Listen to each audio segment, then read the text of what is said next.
Man-in-the-middle attacks. In the next few videos, we're going to talk about what's known as man-in-the-middle attacks.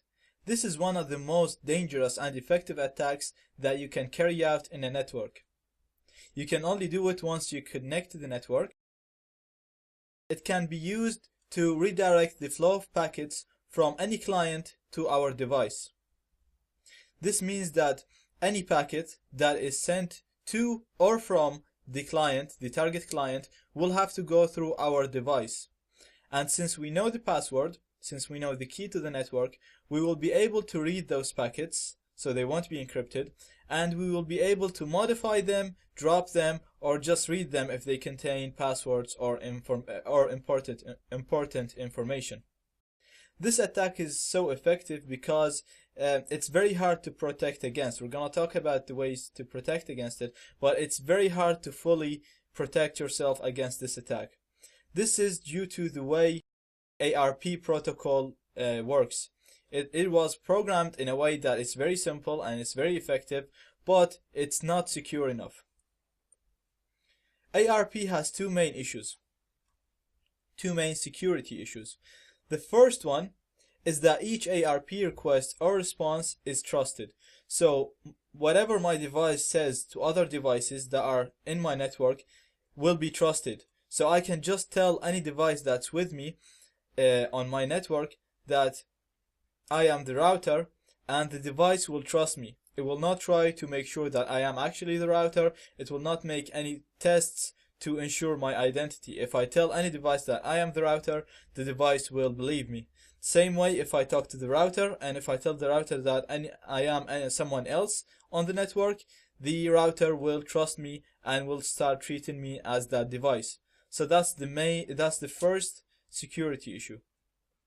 The second security issue is that clients can accept responses even if they didn't send a request. So for example, when a device connects to the network, the first thing it's going to ask, who is the router? And then the router will send a response saying, I am the router. Now we can just send a response without the device asking for who is the router. We can just tell the device, I am the router. And because the devices trust anyone, they will trust me and they will start sending me packets instead of sending the packets to the router. So let's have a deeper look on how this man-in-the-middle attack works. It's going to work using a technique called ARP poisoning or ARP spoofing. This is done by exploiting the two security issues that we talked about in the previous slide. That's a typical Wi-Fi network, and we can see that when the client requests something, it will send the request to the Wi-Fi, to the router, and then the router will get the request from the internet and come back with the responses to the client. Now all this is done using packets.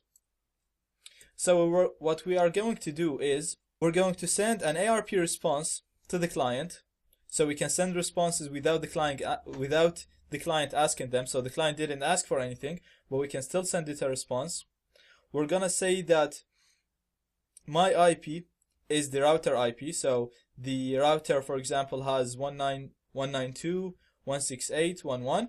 So we're gonna tell the client the device with this IP has my MAC address. So we're gonna tell the client that I am the router, basically.